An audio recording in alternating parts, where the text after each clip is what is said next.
ये कहानी एक अफगान पिता की है जो संघर्ष, भावनात्मक और समझ और शिक्षा के महत्व को दिल से समझाती है। अफगानिस्तान के एक छोटे से गांव में एक गरीब पिता रहता था।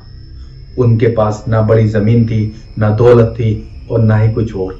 उनकी सबसे बड़ी पूंजी थी उनकी दो बेटियां। हालात बहुत मुश्किल थे। गांव में लड़कियों की पढ़ाई को लेकर अच्छा नहीं माना जाता था। स्कूल बहुत दूर था और साधन भी कोई नहीं था। लेकिन उसके पिता का दिल जानता था कि शिक्षा उनकी बेटियों का असली भविष्य है। हर सुबह वह पिता अपनी बेटियों को साइकिल पर बैठाकर 12 किलोमीटर दूर स्कूल लेकर जाते थे। धूप हो, ठंड हो, बारिश हो या रास्ते खंडर हो, लेकिन वो नहीं रुकते थे।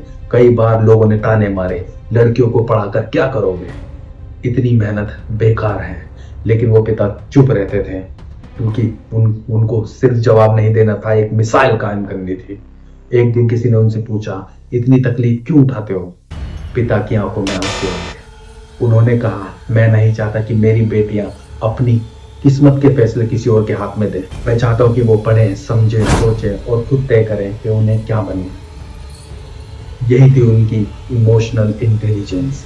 उन्होंने समाज के डर को नहीं, बल्कि अपनी बेटियों के जज्बात और भविष्य को समझा। उन्होंने गुस्से से नहीं, धैर्य और समझदारी से काम लिया। समय बीता, बेटियां पढ़ने लगी, आत्मविश्वासी बनी।